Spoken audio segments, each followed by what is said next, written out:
The reluctant guardians. The emptiness of space had a way of swallowing souls. Nathaniel Reed understood this better than most as he stood at the viewport of Vanguard Point, watching the distant stars shimmer against the black canvas. The abandoned outpost groaned around him, its aged metal frame protesting against the cold. For 3 years, this forgotten corner of the galaxy had been his sanctuary, his escape. Systems check complete, announced the station's AI in its flat mechanical voice. Power reserves at 62%, no anomalies detected. Nathaniel nodded silently, his weathered face illuminated by the soft blue glow of the console. At 45, the former military engineer carried his years in the lines etched around his eyes and the silver threading through his dark hair. He moved with the confident precision of someone who understood machines better than people. "Run diagnostic on the Eastern Solar Array," he commanded, nodding a slight fluctuation in the power readings. "And reduce power consumption in sectors 3 through 6. This was his routine now, maintaining the abandoned station, keeping its ancient systems functioning, and most importantly, staying far from the chaos of the interstellar coalition. After the Proxima incident, after watching his weapon designs kill thousands of innocent colonists, Nathaniel had fled. Not from prosecution, he'd been cleared of all charges, but from himself. He moved through the dimly lit corridors, the metal floor cold beneath his boots. Vanguard Point had once been a thriving military outpost, positioned at the edge of contested space during the border wars. Now it was a ghost station, forgotten by the military and ignored by civilian traffic, perfect for a man who wanted to disappear. The hydroponics bay was his favorite place, the only section of the station truly full of life. Rows of carefully tended plants reached toward artificial sunlight, providing both food and oxygen. Nathaniel moved between them, checking irrigation systems and testing soil composition. The routine was comforting, predictable. "Priority alert," the AI's voice cut through the quiet hum of the hydroponics systems. "Incoming transmission detected." Nathaniel froze, his hand hovering over a tomato plant. In 3 years, there had never been a transmission. He'd made sure of that, disabling most of the station's communication systems. "Source?" he asked, his voice tight. "Unknown vessel designation CF-219, distress signal, audio only." A cold weight settled in Nathaniel's stomach. A distress signal meant someone was in trouble. It meant making a choice to help or to remain hidden. "Play it," he said finally, bracing himself. The transmission crackled with static, but the voice that broke through was clear enough, female, strained, urgent. "This is Captain Eliza Frost of the research vessel Horizon. We've sustained critical damage from an unidentified attack. Systems failing, coordinates attached. Anyone receiving, please respond." The message repeated, the captain's voice becoming more desperate with each iteration. Nathaniel closed his eyes, conflicting emotions warring within him. He'd come to Vanguard Point to escape, to live in solitude with his ghosts. Responding meant risking everything, his anonymity, his sanctuary. "Display vessel location," he ordered. The AI projected a holographic map showing a small blip less than 2 hours from the station. Close enough to reach, close enough to save. "Damn it," Nathaniel muttered, making his decision. "Prepare the shuttle, full diagnostics and pre-flight check." As he moved toward the hangar bay, Nathaniel tried to ignore the voice in his head asking why, after 3 years of perfect isolation, someone would suddenly appear on his doorstep. Coincidences were rare in the vastness of space. The shuttle was small but reliable, a military transport he'd maintained meticulously despite never intending to use it. Within 20 minutes, he was suited up and launching from Vanguard Point, the coordinates of the distress signal guiding his course. The horizon came into view after 90 minutes of silent flying. The research vessel drifted aimlessly, its hull scarred by weapons fire. One of its engines was completely missing, the metal around the breach blackened and twisted. This wasn't an accident, someone had attacked this ship with precision and force. Nathaniel maneuvered his shuttle toward the docking bay, which hung partially open, its doors jammed. He deployed magnetic clamps to secure a seal and initiated the docking procedure. "This is Nathaniel Reed responding to your distress call," he transmitted. "I'm docking now, confirm life signs." No response came through the comm system. He checked his scanners, detecting a single life form, faint but present, near the bridge.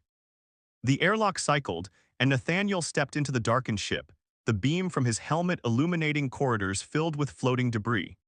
Emergency lighting cast eerie red shadows as he made his way forward, following his scanner's guidance. He found her strapped into the captain's chair, blood floating in small globules around a gash on her forehead. Captain Eliza Frost was younger than he'd expected, perhaps in her mid-30s, with close-cropped dark hair and the lean build of someone who spent too much time in space. Her eyes fluttered open as his light fell across her face. "You came," she whispered, surprise coloring her weak voice. "Let's get you out of here," Nathaniel replied, carefully unbuckling her restraints. "Can you move? Are there others?" She shook her head grimly. "All gone, attack came without warning, need to," her words slurred as she lost consciousness again. Nathaniel worked quickly, securing her in a pressure suit before carrying her back to his shuttle. The Horizon systems were failing, life support was nearly gone, and the reactor showed signs of instability. Whatever had happened here, the ship wouldn't survive much longer. As they undocked, Nathaniel noticed something strange. The ship's databases had been wiped clean. Not damaged, not corrupted, but deliberately erased. Someone had wanted to make sure nothing survived from this vessel except perhaps its captain. The journey back to Vanguard Point was tense. Captain Frost drifted in and out of consciousness, muttering fragmented phrases about the data, and they can't find it. Nathaniel focused on flying, pushing the shuttle to its limits to return to the station as quickly as possible. Once back at Vanguard Point, he carried her to the medical bay, a facility he'd never expected to use. The autodoc came online, its scanners assessing her injuries with methodical precision. Concussion, 3 fractured ribs, minor internal bleeding, radiation exposure within acceptable limits, the medical AI reported. Recommended treatment initiated. Nathaniel watched as the machine worked, administering medications and sealing wounds. Captain Frost's breathing steadied, her vitals stabilizing under the autodoc's care. "Who are you?" he asked the unconscious woman. "And what kind of trouble are you bringing to my doorstep?"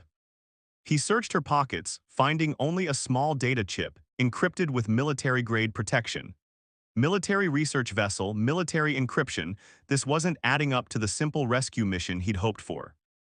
As Nathaniel turned to leave the medical bay, intending to check the station's defenses, the AI's voice stopped him. "Secondary alert, internal transmission detected." Nathaniel froze. "Internal from where?" "Sublevel 3, Section 8, previously inactive area." A chill ran down his spine. Sublevel 3 had been sealed since before he arrived at the station. According to the schematics, it housed old research facilities, abandoned decades ago when Vanguard Point was decommissioned. "Play transmission," he ordered, his hand moving instinctively to the sidearm at his hip. The message that came through was even more distorted than Captain Frost had been, the voice barely recognizable as human. "Contingency protocol activated. Asset retrieval imminent. Security compromise detected. All personnel to emergency stations." The message repeated once and went silent, leaving Nathaniel staring at the medical bay door, his mind racing. There shouldn't be anyone else on the station. The scans had never shown any life signs besides his own. Unless someone or something had been hiding from his scans all along. He glanced back at the unconscious captain, her face peaceful despite the gravity of the situation. Whatever she was running from, whatever she knew, it had followed them here to his sanctuary. All he had wanted was peace. But as the mysterious transmission echoed in his mind, Nathaniel Reed realized that the lost captain had brought war to his doorstep instead. The decision to rescue her had set something in motion, something that had been waiting in the darkness beneath Vanguard Point all along. Shadows of the past. The medical bay's lights cast a sterile glow over Captain Eliza Frost as she finally regained consciousness. Her eyes, sharp and amber, darted around the room before settling on Nathaniel, who sat watching her from a chair in the corner. "Welcome back to the land of the living," he said, his voice carefully neutral. "Vanguard Point isn't much, but it's safer than a dying ship." Eliza winced as she tried to sit up, her hand instinctively moving to her bandaged ribs. "How long was I out?" "Almost 16 hours. The autodoc says you'll live, though those ribs will take time to heal properly." Nathaniel leaned forward, his expression hardening. "Now I think you owe me some answers, Captain, starting with why your research vessel was armed with military-grade shields, why your databases were wiped clean, and why," he held up the encrypted data chip, "you're carrying classified information." Eliza's face remained impressively impassive. "I appreciate the rescue, truly. But that information is protected under Coalition Security Act 47B. I'm not authorized to share it with civilians. Nathaniel laughed, a hollow sound that echoed in the small room. Lady, there's no coalition out here. Just you, me, and whatever sent that transmission from the lower levels of my station after you arrived. That got her attention. Eliza's eyes widened slightly, the first genuine reaction he'd seen from her. What transmission? Before Nathaniel could answer, the station's AI interrupted, its mechanical voice unusually urgent. Security breach detected. Unknown entities entering through maintenance shaft 12C. Nathaniel was on his feet immediately, pulling his sidearm from its holster. Lock down all bulkheads between us and the breach. Activate emergency protocols. Complying, the AI responded. Warning, entities have bypassed primary security measures. Eliza struggled to stand, grimacing with pain. Help me up, we need to move. You're in no conditions. Those are phantoms, she cut him off. Special Forces assassins. If they're here, they've come to clean up loose ends, and that includes both of us now. Nathaniel hesitated only a moment before helping her to her feet. The certainty in her voice left no room for argument. There's a secure room 3 levels up. We can access the station's defense systems from there. They moved as quickly as Eliza's injuries would allow, the sound of distant metal doors being forced open echoing through the corridors. Nathaniel supported her weight, all while keeping his weapon ready. The transmission, Eliza gasped as they entered a maintenance elevator. What exactly did it say? Something about contingency protocols and asset retrieval, Nathaniel replied, punching in the access code. Started broadcasting right after I brought you aboard. The elevator lurched upward, ancient gears grinding in protest. It's Horizon's black box protocol, she said, her face grim. When the ship was destroyed, it activated a backup system, a failsafe we implanted here at Vanguard Point years ago. Louise, you've been here before. Eliza's eyes met his, calculating how much to reveal. Not me personally, but Vanguard wasn't just a military outpost. It was also a research facility for Project Oracle. That's what I was protecting on the horizon before we were attacked. The elevator shuddered to a halt, and Nathaniel helped Eliza into a dimly lit corridor. The secure room was just ahead, its reinforced door a stark contrast to the worn metal walls surrounding it. Project Oracle, Nathaniel repeated as he scanned his palm to unlock the door. Never heard of it. You wouldn't have, it was classified beyond top secret. Only 5 people in the entire coalition knew of its existence.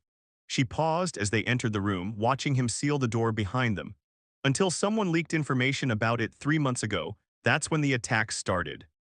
The secure room hummed with active equipment, surveillance monitors showing different sections of the station, weapons systems controls, and communication arrays. Nathaniel guided Eliza to a chair before taking position at the main console. They're on level 4 now, he said, watching the shadowy figures move through the corridors with military precision. 4 of them heavily armed, we don't have much time. Eliza pulled the data chip from her pocket, identical to the one Nathaniel had found. This contains everything, the research, the evidence, all of it. Project Oracle was developed as a defensive system, a way to predict and prevent wars before they began, but someone found a way to weaponize it. Let me guess, Nathaniel said bitterly, the military. Not officially, a faction within Coalition intelligence called Cerberus. They modified Oracle to manipulate political events, to assassinate key figures, to start conflicts that would benefit them. Her eyes were intense, burning with conviction. I was sent to retrieve the original Oracle data from a hidden facility, but Cerberus found out. On the monitors, the Phantoms had reached level 3. Their movements were fluid, coordinated, like watching predators stalk their prey. The Black Box Protocol, Eliza continued urgently. It was designed to activate the backup system in the sublevels of Vanguard Point, a complete copy of the original Oracle algorithm, uncorrupted by Cerberus's modifications. Nathaniel's fingers moved across the console, activating defensive measures, sealing bulkheads. So that's why you were coincidentally near my station when you were attacked. Not coincidentally, I was coming here deliberately. The Horizon was attacked because Cerberus realized where I was headed. She leaned forward, wincing. The Oracle backup is our only chance to expose them. Without it, they'll rewrite history to eliminate any trace of their crimes. The intruders had reached level 2. Despite Nathaniel's efforts, they moved through the station with unnerving efficiency, bypassing security measures as if they knew the station's layout by heart. "Why should I care about coalition politics?" Nathaniel asked, though his hands never stopped working preparing defenses. "I left that world behind."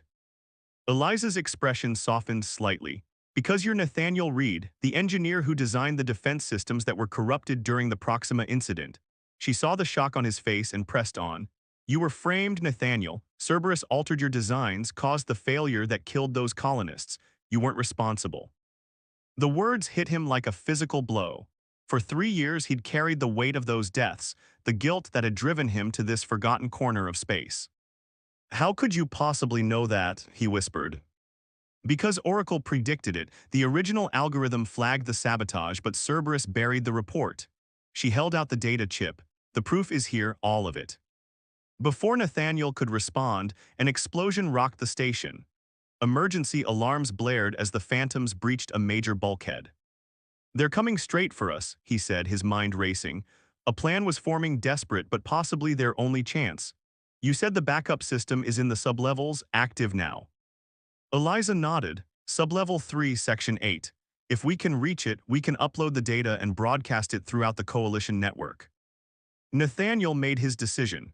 He pulled up the station schematics, highlighting a path that led through maintenance tunnels, a route the Phantoms might not know about.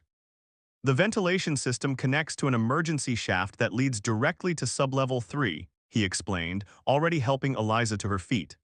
"But first, we need a distraction." His fingers danced across the controls, initiating a station-wide power surge followed by a controlled shutdown of all non-essential systems. The monitors went dark momentarily before switching to emergency power. "That should confuse their tracking systems, at least temporarily," he said, moving toward a small vent cover in the corner of the room. "It'll be tight, but we can make it." As Nathaniel removed the vent cover, Eliza touched his arm. Her eyes were solemn, understanding. "You could have stayed hidden, remained safe in your exile. Why help me?"